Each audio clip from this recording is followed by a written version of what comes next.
Welcome back to Made for More. I am your host, Holly J. Moore. I'm a divorce lawyer who is on a mission to help all of us use the adversity in our lives to grow and show up as the best version of ourselves.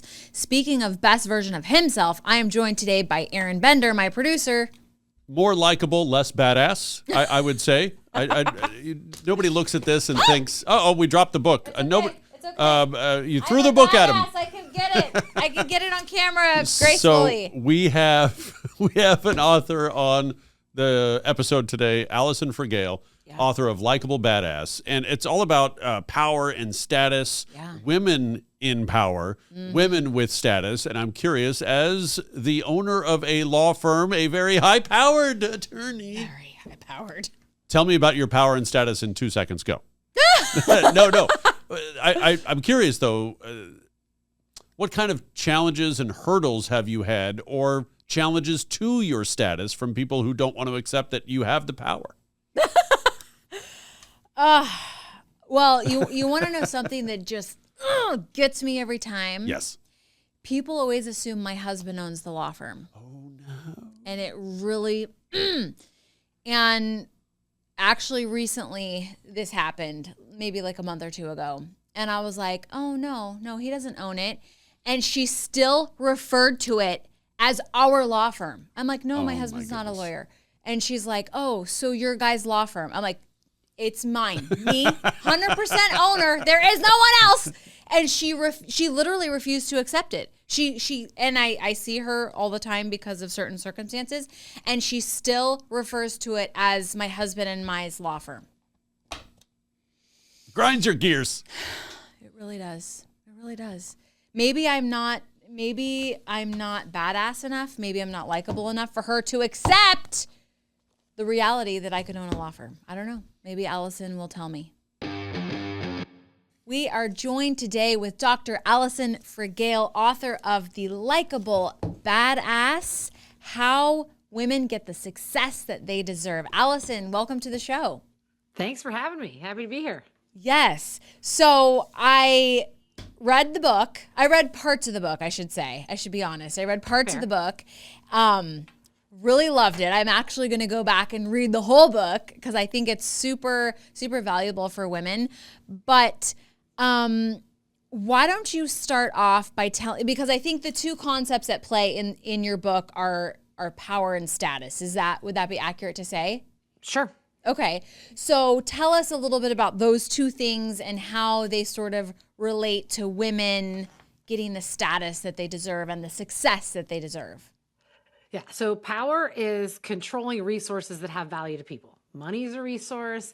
The ability to make decisions without, approval is a resource. The ability to hire and fire, to give somebody a good, performance review or a bad one, that's a resource. If you have a teenager and you hold the car keys, that's a resource. You have something that other people want. And that means that, one, if you have the resources, you have more autonomy, you have more freedom, you're less dependent on other people, and you're more influential because guess what? My teenager will listen to me a lot more if I'm holding something that he thinks is particularly valuable. Yeah. And so that is very, very important to people. Power is a fundamental human need. All human beings seek it. And when we feel like we have control and we have resources that matter, our lives are better. Our physical health, our mental health, it's all improved. And we know, relative to men as a comparison group, women often have less power. They control less resources. They make less money. They have less savings. They are not have positions of as much authority in their typical workplace, et cetera. Those are forms of power. So there are gender-related challenges when it comes to power. Now, status is similar yet different. Status is how much other people respect and regard you. So like power, status is a fundamental human need. We all want to be respected and valued by people around us. When we are, life is better. When we aren't, things suffer, our physical and mental health. Again, status is also a source of influence. When people respect you, they're much more likely to be willing to have you influence them. When they don't respect you, they're not going to listen to anything you have to say. Yeah. So those are important similarities. And like power, women, compared to men as a group, often lack status. That if two people walk into a room, all other things being equal, people will instantly grant more respect toward the man than toward the woman. So there are gender challenges there. But they're different too, and so I study these things as an organizational psychologist. They're different. Status is not something that you can claim or hold. Status exists only in other people's brains. It's other people's judgments of you. So if I have the car keys, I control a resource whether my son likes it or not. If I'm the boss, I have the authority whether you like it or not. But with status, you have to give that to me voluntarily. You have to decide, Alison, I respect you. So that's one difference. The other thing is that power and status, although they're both important, they are not things that we can pursue independently. And in particular, one of the reasons that I spend so much time talking about status to everybody, but specifically for women, is that status is a foundation that constrains how easy or difficult it is for us to get power and to use it. Meaning, once you have status, getting power is a lot easier. Once people respect you, they're much more willing to let you be in charge of stuff. When you don't have status, getting power is difficult, if not impossible. And if you do have power and you're not respected, I call it being a low status power holder. Life is pretty miserable because people don't like interacting with people who have power and aren't respected. So for many women who have risen to high ranking positions in their respective fields, who encounter people who still, despite that, don't really respect them and value them, they can be very senior, but they can still have status problems. And so when we can conquer this sometimes ambiguous, misunderstood whole concept of status, and we can start to feel like we own it and we can control it and we can have some agency over it, it's going to make things a lot easier and better for us in a whole bunch of different ways, including being able to get that power too. Yeah. So I do want to point out and read something that you wrote in your book in case anybody is, listening and like already wanting to tune out, any woman thinking we live in a man's world, right? I'm a lawyer. And so I do feel like I live in a man's world. Lots of other lawyers are men. And so, but I want to just read this from your book because I think it's valuable. You say, yes, women play an unfair game. I said, and they probably always will, but that doesn't mean they can't win. They can, and I was just the person to show them how. I can't, I meaning you. And I just wanted to point that out because, one, I love it. It resonates a lot with me. And two, I think the conceptually, like, we should adopt that for everything, right? It's like, I wasn't born skinny or, with a bikini body, but it doesn't mean I can't get it. I just may have to work harder than the next person, but it doesn't mean I can't do it. And so I just want to sort of dispel any, preconceived notions to our listeners that might think, well, I'm a woman, it's a man's world. I can never sort of rise up to the level of the power and the status that I would want because of my gender. You're saying, nope, you can still win at this game. Absolutely. Yes. That's right. So there's no doubt, there's a great analogy. And I often use something similar. I'll talk about perhaps you have a health challenge, right? You've inherited some type of, your family has bad hearts or whatever it is. And you'd say, that's not fair. And my neighbor doesn't have that. And so my neighbor eats bacon 3 meals a day, but I can't because I won't have as good of an outcome. But you know what? Just because I had some disadvantage that I don't deserve and it's not my fault, I can live an amazing life, but I have to be sometimes willing to do things that the person next to me doesn't have to do. Right. But they can still be really, really fun and authentic and good, and I can have an amazing life. And that's exactly how I think about it. Is there are gender-related challenges, there are race-related challenges, there are all kinds of challenges that people end up with that are not their fault.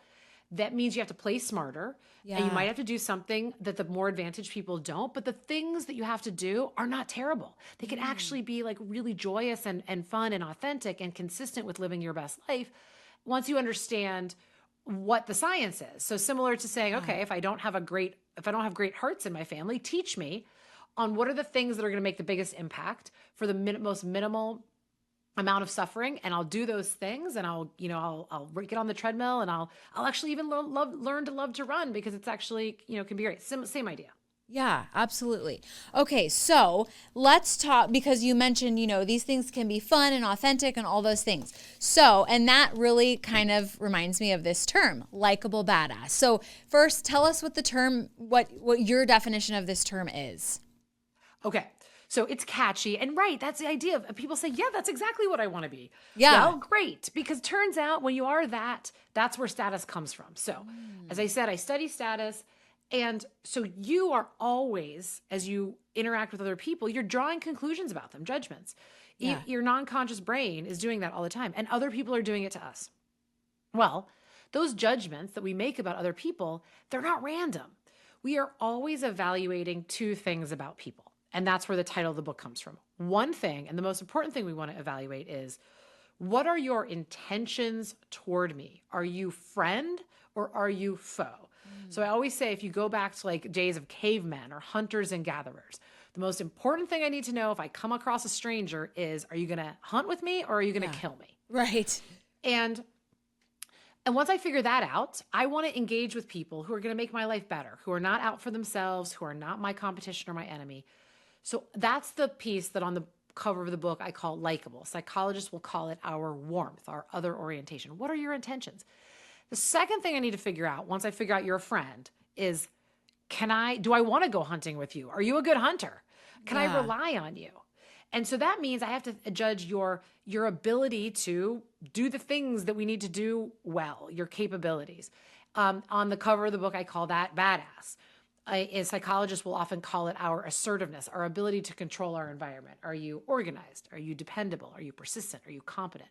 So if I believe that you are a person who cares about me and is very capable, I am going to respect you. I'm going to want to be in a relationship with you. I'm going to trust you. I'm going to give you control because I'm going to say you're going to help me and you're going to be able to do the things you try to do very well. That's where Likeable Badass comes from. It is a reference to these two fundamental dimensions that people use to evaluate other people. And so the surest way to get your audience to respect you is to show up in a way that convinces their brain that you're caring and that you know what you're doing. And that we like about people. So that's where I say it's really consistent with being who you want to be. You want to be those things. Like you are caring and you are capable. And so you just want to show people how caring and capable you really are. Right. So, I love that. And yes, who doesn't want to be that, right?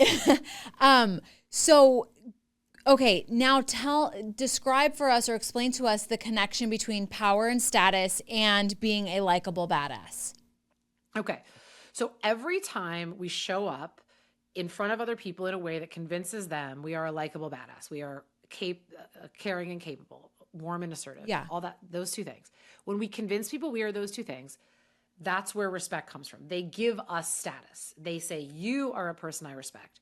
Now, what happens when we will be more influential? We will be happier in our relationships because they will treat us better. A lot of things that happen at work, and everyone's experienced these things, but women disproportionately. You get mansplained, you get talked over, you get cut out of the information flow, you get interrupted. All of these things, your judgment gets questioned.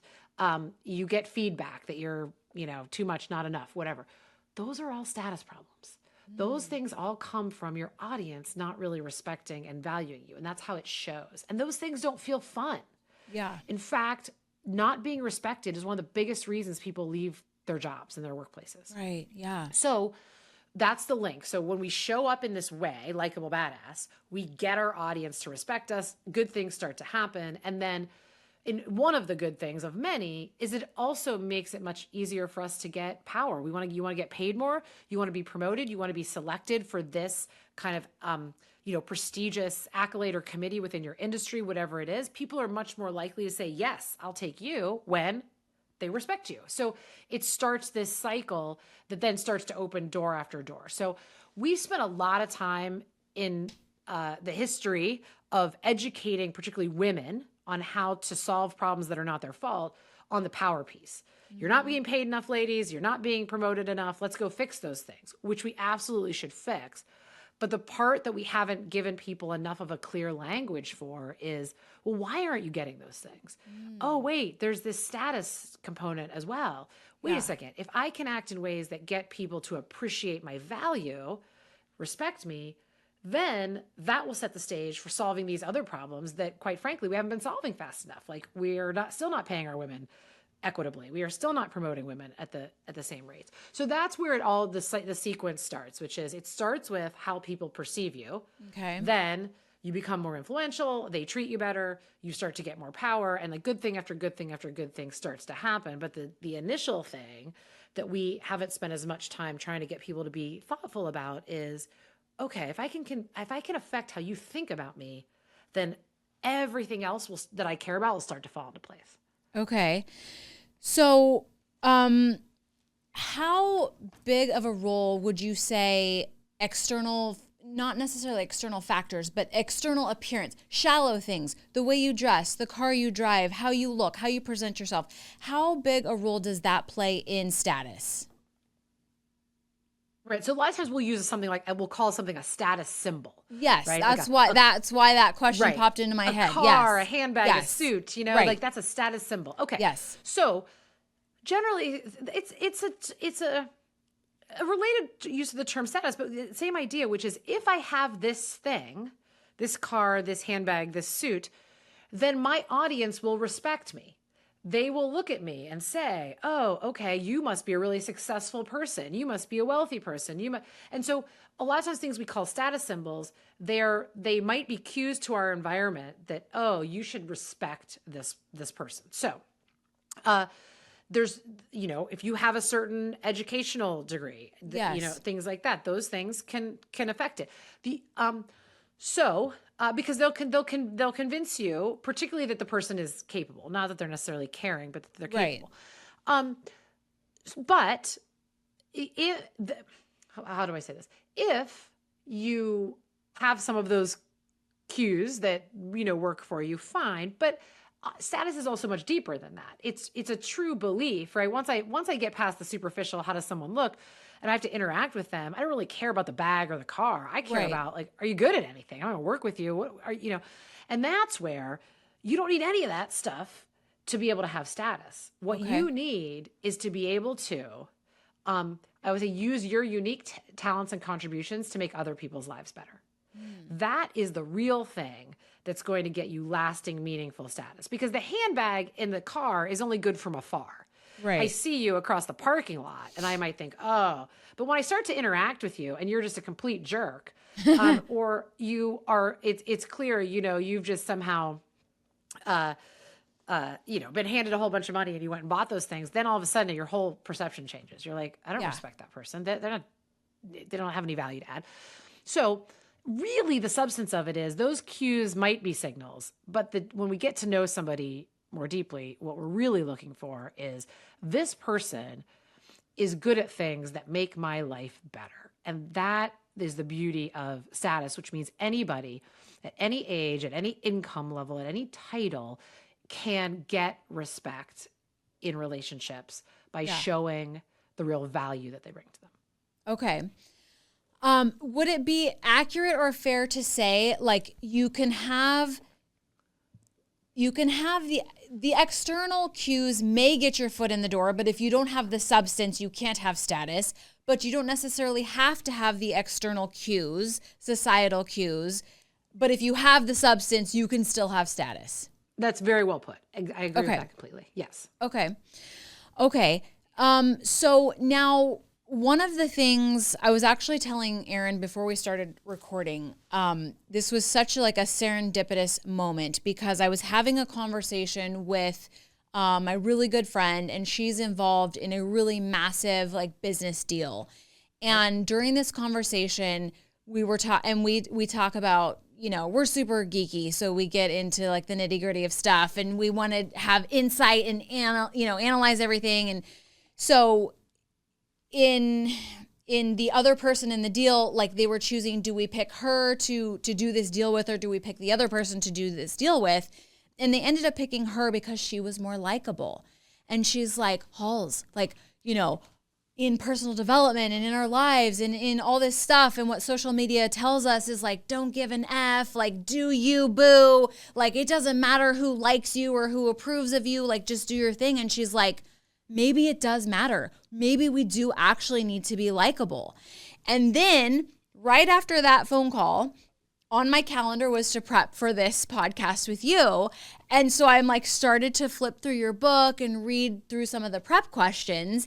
And one of those questions, one of the prep questions was this notion of like how, don't worry about whatever anybody else thinks of you. Maybe that's bad advice. It's horrible advice. Okay. It's literally the worst advice that like parents have given their children since the dawn of time. It is a terrible thing to think, because I'm a psychologist. Okay. I study how people think, feel, and act.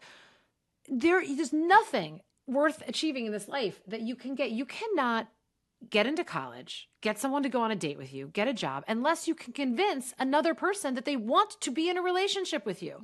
Like we are social beings. We exist in relationships. So the idea of not caring what those people think, I understand where this logic comes from, is that it isn't, but I always say this, when do people say that to you?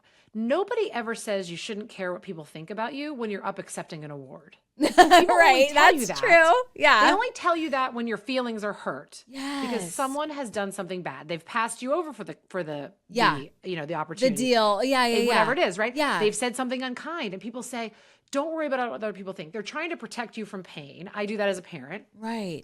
It's well-intentioned, but it's not accurate. And so then what ends up happening is people start to wear this, I don't care what people think, as like it's a badge of honor. But it just is completely false. What other people think of you is going to affect your life. When people think positively about you, your life is better. And so this idea of being likable, for women, we've been accused so many times of not being likable enough when we weren't doing anything different than the thing the dude next to us was doing. Yeah. And we get really annoyed, and then it's fine. It's natural to throw up your hands and say, forget it. Like, I don't care. But what I always say is, first of all, the dimension that we pay attention to more than anything is that likability and warmth. People will draw conclusions about your warmth in fractions of a second. Yeah. Because it's critical. It was critical to our survival back in the days when we were all running around, hunting and gathering. It's critical to our survival. I need to know, are you a friend or are you a foe? And so people will judge it really quickly. But when I always flip it around and I say this, okay, people will say, we don't care if men are likable. I said, that's not exactly correct. Because if I said to you, there's two people that you could hire or you could, work for or whatever it is. They're both men. And they're both really competent. And one of them is really likable and super easy to get along with and brings joy to your life. And the other one is miserable. Yeah. And he's selfish and mean. Are you truly indifferent between those two people? Absolutely not. Yeah. Of course we're going to gravitate toward the likable person. And we want to be likable. No one gets up in the morning and says, you know what I really want to do? I just want to be as quarrelsome and disagreeable. I don't know. I mean, I feel like I've run into some people that maybe wake up that way. Sell at it. Yeah. But I don't think they get up with that goal. So my point is, being liked, and when you flip it around and you start to think, hey, if I were going to hire someone for a business deal, and I thought one of them would be really easy and fun to work with, and the other is going to be kind of a pain, and I see them as roughly equally capable, of course I'm going to take the person that I think is going to be easy to work with. And so your friend recognizing this, of maybe not getting that feedback, of always thinking it's always competence. Yeah. Competence is table stakes, but so is being easy to work with. And what I don't want for anybody, but particularly for women, is I always say, it's just because someone tells you should do something doesn't make it a bad idea. You don't want to be a teenage boy when it comes to managing your relationships. Like, you told me I had to be likable, so forget it. I'm not going to do it. No. I'd say it's annoying that women are lectured on likability. Full stop. It's annoying. We don't deserve it.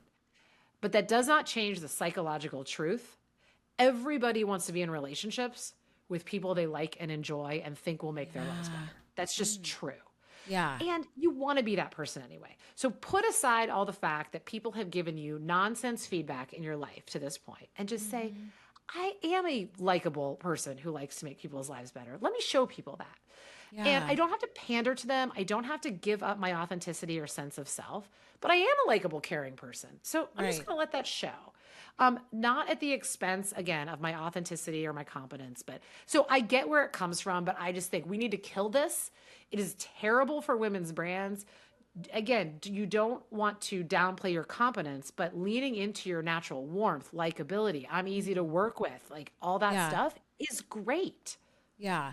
So what do we tell our kids when their feelings are hurt and our default, like encouragement is like, you don't have to care what they think. Like, what do we tell them instead? So I use a slight flip of this, which is, I acknowledge, I would say it is incredibly painful when people do not appreciate your value. But I see your value. I know how caring and capable you are. And I can promise you this.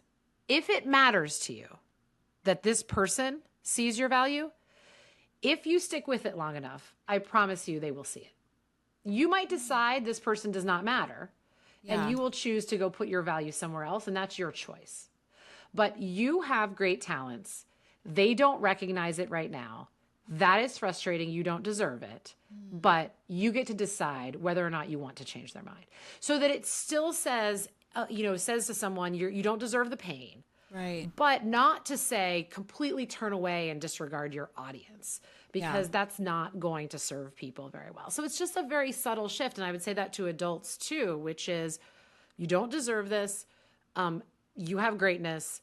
You decide, do you want to change this person's mind or do you not? And a lot of times we're going to say, you know what, I really don't. But that doesn't mean that we just now go out, with complete disregard to what anyone thinks. We move on to other relationships and we invest in those relationships. Yeah. Okay. I like that. I think that's really good. I think that's probably better than just the blanket, like, who cares what anybody thinks? So one of the things you talk about in your book is how the concept, kind of going back to the concepts of status and power, is you talk about how, basically, yes, everyone, you say the good news, even great news, is that everyone's status is malleable. You can change yours.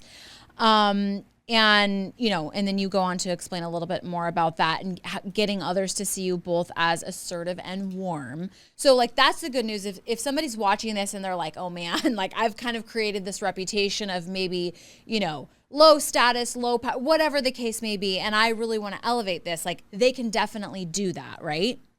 100%. Now I'll tell you, if you're already in a relationship with a person, let's say you work with a colleague, for example, and that colleague has decided, whether through your fault or not, that they don't really respect you and value you. They have a low opinion of you. Can you change their mind? Ooh, that's sure, tough. you can. But it'll require a little bit more time and consistency than what it will take in a new relationship where the person doesn't have an opinion about you to get them on your side. And that's why I always tell people that once you start understanding status, the best time to build it is at the outset of a relationship, especially when you don't need anything from anybody. Then it's quick and really and easy and painless and fun. And then once that person becomes a fan, they're a fan. And then you don't have to do much more to keep them a fan. They like you. They respect you. And so, yes, you can 100% change yours. But if anyone's listening and they're in a situation where I'm in a hole, it will take more time than you think. And when I always say, think about a person that maybe at a beginning of a relationship you didn't really respect and value them that much, but over time they won you over, and now you do. People can think of people that fall in that category, but they'll all say it took a little time. It wasn't one instance where they showed up and all of a sudden my brain changed. It took some consistency on their part. So if you're in that situation and you say, this is an important relationship, I really can't abandon this one, I need this one, stick with it and just consistently show up, thinking of ways that you can use your unique talents to add value to their life. That's the simplest way to do it, because then you show up as capable because you have unique talents, and caring because you're making their life better. Do that as much as you can, as often as you can, and eventually stick with it long enough. There's not a particular amount of time I can promise you. You will change their mind. At the same time, as you continue to meet more new people in your life, which you do every single day, we can also get smarter about being able to more quickly earn that status in those initial interactions for all of our future relationships. So we don't have to work so hard. Yeah. Okay. So I'm gonna maybe go off the rails here a little bit. Do it. I don't know if you can even. I mean, I'm pretty sure you can speak to this, but Now I'm excited to hear what you're going to say. It sounds like it's going to be super controversial. Go ahead. yes. Go for it. No, it's not necessarily controversial, but I want to talk about the role of social media in this, and here's why I want to talk about it, because you said earlier, like, the more status you get, the more influential you become, the more power you get, and the more like good things just keep showing up in your life. And in that moment, I was thinking of myself. You know, I think it's natural for us to sort of put ourselves in the shoes of what's being talked about. Yep. And I've been kind of doing this unofficial social experiment now for like 3 years. Okay. I've been a lawyer for I think going on 18 years now. Okay. I've always been a good lawyer, as I see it. I've always won cases. I've always represented high-profile people. But 3 years ago, I started actually talking about it on social media. And I've amassed, you know, a decent social media following, and I'm very active on it. And, you know, so in the time continuum of 18 years, the first 15 years, nobody ever said, "Oh my God, Holly, you're such a badass." I mean, not in a big way, you know, I mean, people that I would meet, people that I know, yes, but nobody ever said, "Oh my gosh, you're such a badass. Wow, you're doing amazing," whatever. I've been doing the same thing for 18 years. It was only when I started actually talking about it on social media. Now, people are coming out of the woodworks. "Oh my gosh, you're a badass." Opportunities are like falling in my lap day after day. And I'm like, where are these even coming from? But it's really all through social media. And to me, I'm like, this is so literally fascinating, because I've always done the same thing. I've always made the same moves. But now that people know about it, it's like it's changed my life. So explain that for me. Okay. I will explain it to you, and I'll also tell you, this is a great question. Okay. And I will tell you, I'm in a very similar boat in the sense that I did not go on to LinkedIn or Instagram until about 3 years ago in COVID, when I basically decided I wasn't going to bake sourdough bread, and I had already watched The Tiger King. Okay. So I was like, what do I got What left? else So is there left to do? So I wrote a book and I went on social media. Yeah. And so that's what I did. And so I'm right there with you, where I went from no followers to, a bunch of followers. Yeah. But here's the way to think about it is, people cannot respect you if they do not know you exist and they have no idea what you do. Yeah. The only thing about social media that's unique is that it is an unparalleled way to disseminate information to an incredible number of people in a short time, no matter how small you're following. So let's say you even have a following, you have 1,000 followers, 2,000 followers on a platform. And of that, the algorithm will put whatever you said in front of 200 of them. Okay, fine. That's small by social media standards, but that's massive by anybody's in-person standards. Yes. There is nothing else you could do outside of social that would enable you in a single moment to tell 200 people what you were doing. Right. So social media, if people like it, is a great tool to say, if I am sitting over here in a cave doing great work that nobody sees, it can't possibly build my status. Mm-hmm. So that's right. People can't respect me if they have no idea what I'm good at or what I'm doing. And one of the ways for people who are sitting there and they're social media curious and they want to go on, I'm like, if you're going to be on it, don't just sit there and doom scroll it. Use it to make other people's lives better. So I actually will say, I don't know exactly the content of your posts on social media, but like one of the ways I use it is I will talk about my successes. Like with this book, there was a variety of different successes, but I will talk about them and I will do one of two things. I will either use it as an opportunity to thank or shine a spotlight on somebody else who is really helpful. So I'll give you a very specific example. Harvard Business Review has a podcast, Women at Work. And I find out at the end of the year, they write this article on our most popular episodes for Harvard Business Review across the entire year, 5 or 6 episodes. And the one that I recorded for this podcast was one of the 6. Those lovely accolades. And I thought, okay, I'm going to post that on my social media. But I didn't just post and say, isn't this cool? I posted it and I said very authentically and sincerely, this was lovely recognition, because I think so highly of the host of this podcast. She has been such a gift in my life. She has been really helpful in my career. And the fact that her podcast, it's really hers, I'm the guest, right? Her podcast, my appearance was recognized as really successful, means that I participated in helping her build something good. And that's so meaningful to me because I care about her so much. Yeah. And so when I talk about things that I do on social media, I either do that, I use it as an opportunity to just shine the spotlight on someone else, or I turn it into a teaching moment. So it would, like, you know, you're an attorney, your audience might be attorneys, but they also might not be attorneys. It might be women or other people, right? Yeah. And you'd say, okay, how do I turn my lessons of what I'm doing, like winning a case, into 3 takeaways that somebody else could use, even if they're not an attorney, right? And so, hey, we just won this big judgment. That was really cool. And the 3 things I learned from this that I think anyone could use would be A, B, and C. And now it's not just a brag.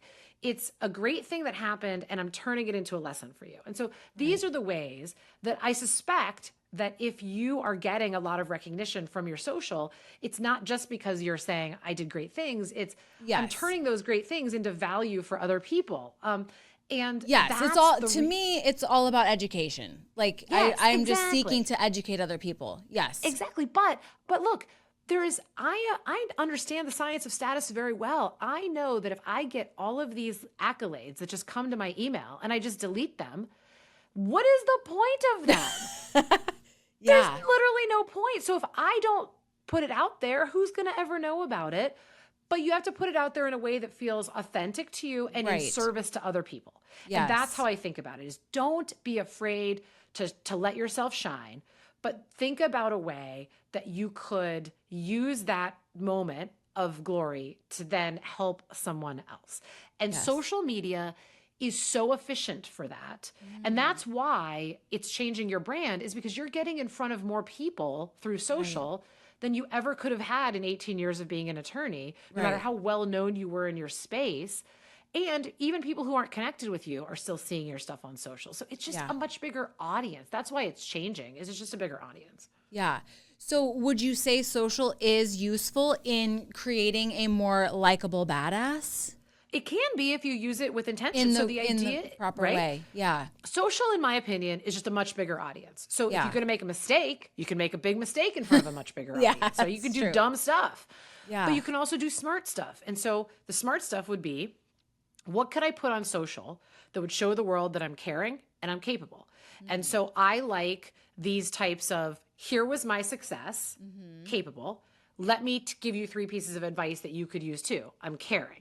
Yeah. Here was my success, capable. Let me also shine the spotlight on somebody else who deserves to be recognized, caring. So that's where, if you start to look at certain posts and the ones that you like, you might, and the ones that cause you to have a higher opinion of the author, you're going to find that they have these flavors that this person is showing you how capable and caring they are in their own way. And the ones that fail or are off-putting are going to miss the mark. So it is a great tool to do it if you like it. And this is where I would say that I do think that we still have to be our authentic selves. There are a lot of people out there who might be social media, phobic or haters. And if I say the idea of going on social gives you hives, do it for a week or 2. And if at the end of it you still hate it, it's not for you. Yeah, don't do it. Go do something else, right? Yeah. Do something, because if it doesn't feel like it's really bringing you joy, these 2 dimensions will not come